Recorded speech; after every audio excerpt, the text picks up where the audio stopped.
I get up about the same time each morning, and I immediately go downstairs and have breakfast, which is usually a bowl of cereal with banana sliced on top and a half a glass of orange juice. And then I sit down with my tablet and I read the news from overnight. And then Sue gets up. I make her a pot of coffee because she has to start the day with coffee, caffeinated. Otherwise, the day is not right for her. Then I get dressed and take the dogs out for a walk. Come back, feed them, not necessarily the same food, but in the same place. And then I head over to church for the morning. That's my routine. And routines help us a lot. Routines make sure that though my wife should ask frequently, have you seen my keys? Or have you seen my purse? Or have you seen my phone? Or have you seen my wallet? Routine allows me to come back from church in the evening, put my wallet, my phone, my keys in this little basket in the kitchen. They always go there. If I sit down first in a chair and then take out my keys and stuff, I am aware. And I don't mean just I know they're not in the right place. They are not in the right place. And they are constantly talking to me that they are not in their proper place. And you can tell how ingrained this is to me and how important this is, because really, is there a right place for these things? A correct place, like there's a wrong place? Like this is a moral question of where I put my wallet? But I never have to ask, where are my keys? Where is my wallet? I know where they are each and every time. I, especially in the morning, have this routine. It allows me to do things because without wasting time, because I know where all of my things are. They're exactly where I left them last night, which is exactly the same place where they were the night before, and they're exactly in the same place that they are going to be tonight when I go to bed. My wallet, keys, and everything is right in that little basket, so tomorrow morning I can pick them up and walk over to the church, and I have everything I need. Routine is important to me. Routine is important to a lot of people. Sometimes we admit it, sometimes we don't, but we know when our routine has been changed, violated. Something doesn't feel right. The day isn't going right because this didn't get done at the right time or in the right sequence. It's just this little unsettled feeling. Did I do everything I need to do? And 2,000 years ago, when Peter is confronted by this vision of this sheet coming out of heaven with all kinds of animals on it, and a voice tells him, Peter, get up, kill and eat. And Peter knows the rules. He knows the dietary rules that are in the Bible for Jews. You do not eat certain foods. So he replies, no, Lord. Those things in that sheet are unclean, and I have never allowed unclean food to pass over my lips. I know the rules, God. I keep the rules. They are good for me. I know what life is supposed to be like obeying these rules. My ancestor obeyed these rules. I obey the rules. My kids will obey the rules. And the voice says again, don't call these things unclean. You have no right to call something that I have called clean. You have no right to call that unclean. Now look at it again. 3 times this happens. 3 times the voice from heaven talks to Peter and tells him to do this. Now, 3 should not be too surprising. After all, Peter denied Christ 3 times. Perhaps the Spirit understands that Peter tends to be a little slow in certain areas. Some areas he tends to be fast. He likes to talk without thinking, which is significant because it says that when Peter came to the apostles in Jerusalem, Peter explains what happened step by step. This is how it came to be that I violated the dietary laws, that I ate with people that I'm not supposed to eat with, that I ate foods that I'm not supposed to eat, that I went against these laws that have been given to us for over 1,000 years. This is how I came to change. And change, a lot of times, is really hard. But think about if you've had a tradition for 1,000 years, more than 1,000 years, and now Peter changes that tradition and says, oh, all those things that we did for 1,000 years, you can forget about those. They've been wiped clean. That's going to be hard to accept because your identity as a Jew is in part keeping these dietary laws. Think of how difficult it is for us to change our daily routines. Give my wife coffee that's decaf in the morning, and I'm going to hear about it the rest of the day. I don't want to do that. So I make sure that her coffee in the morning is caffeinated. She needs it. I need it because she needs it. She can't understand how I can get up out of bed, walk downstairs, and immediately eat breakfast. She needs a couple of hours. I think I would starve to death if I waited to eat 2 hours. When I have a fasting doctor appointment and it's at noon, I can't conceive how I'm going to survive that long. And then I'm having part of my morning routine at noon, and I'm off that whole day.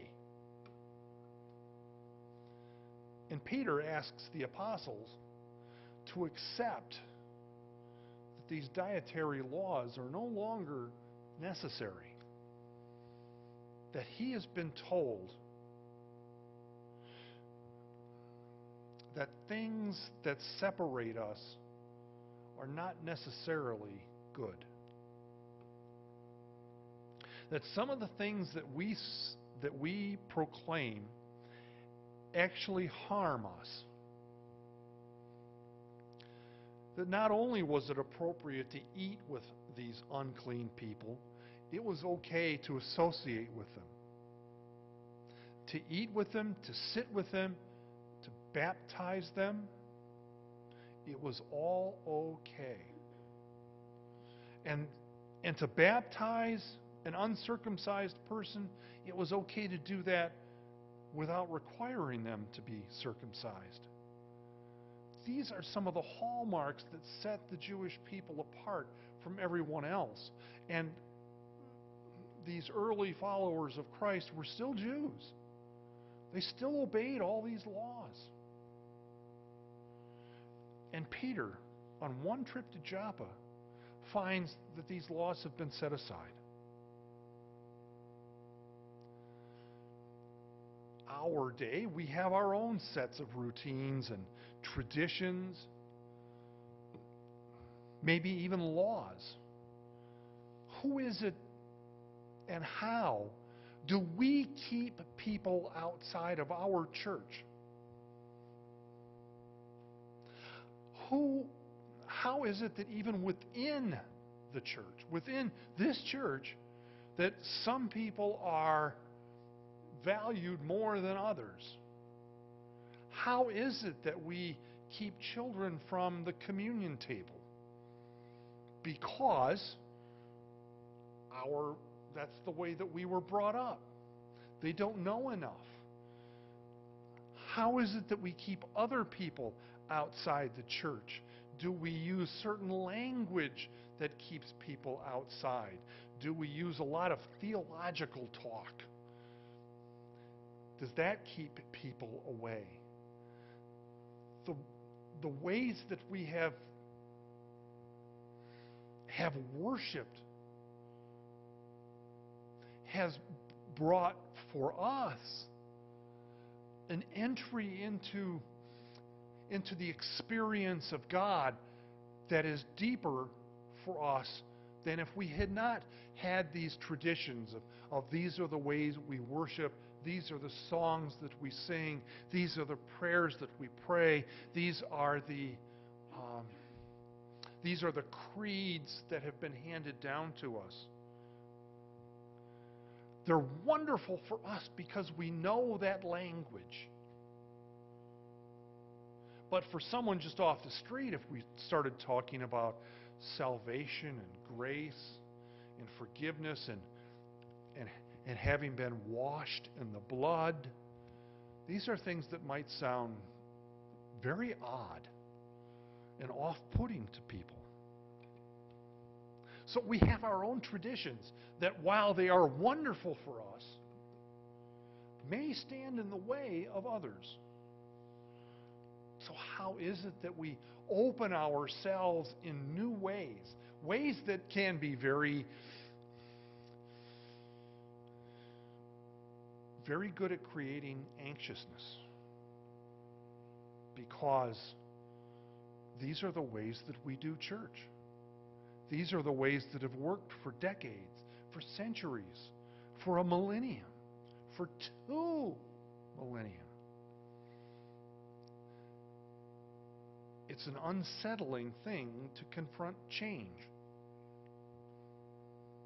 Peter, for him, it took a vision from heaven to do this. And then it took the Spirit speaking to him 3 times before he would accept it.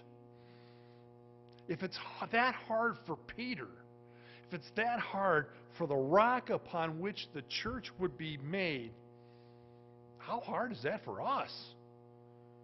We're just ordinary people, 2,000 years removed, with our own routines, with our own accepted traditions, with our own accepted understandings of who we are.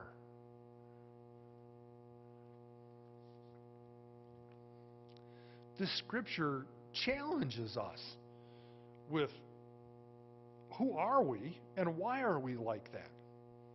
What is good and appropriate and necessary to hang on to? What are things that maybe aren't quite so necessary that we can think about, that we can talk about? And these questions pop up everywhere. In big theological discussions, the question is sometimes brought up,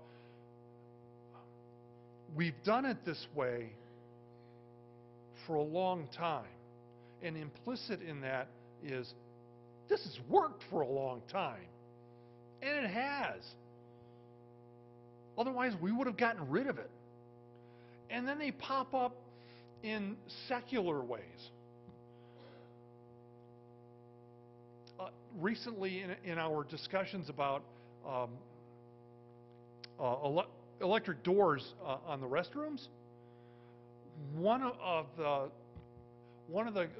questions that was brought up, a statement was that no other church that we could think of, that any of us could think of, had these doors, had a push button, access door on it. And I tell you, when I heard that, it stopped me right away, thinking, wow, that's important. If we've never done it that way before, why should we change it? And my inclination for for routines kicked in right there, and I scratched my head. Why change it? Or is it better to change? It pops up everywhere. It pops up at unexpected times. This question of, do we change or do we stay the same? And if we change, why? And if we stay the same, why? And Peter, if he could have just added some more words to that explanation, I would have appreciated it. I think I would have been a lot like Peter, except maybe it would have taken me 4, 5, 6 times that the Spirit told me before I accepted it. But Peter, for all his quirks, understood that God wanted him to change and that there was a reason for it. I thank God for all the times that I have had to change in my life.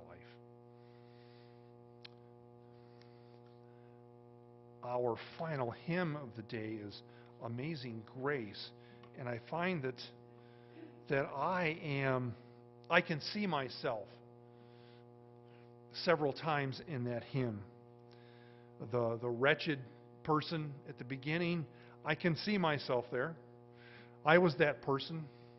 The first several times that I sang that song and I experienced that first verse, it was a tearful time for me because I could feel that change from who I had been, not that I had been a bad person, but to this new person, this change that I had not asked for but had occurred. And then I can also see myself, I remember myself at the University of Minnesota a few years ago in a human sexuality course through the seminary. And one day we watched about an hour and a half of birth. And, many babies being born. And the music in the background was Amazing Grace. And that brought me to tears also. That in this life that is so filled with questions and routines and the sameness of life, that here watching these births, there was this amazing sense of life that is bestowed upon us each day, and that the life that we have should reflect the love of Christ, the love of God for all. Let's stand and sing Amazing Grace.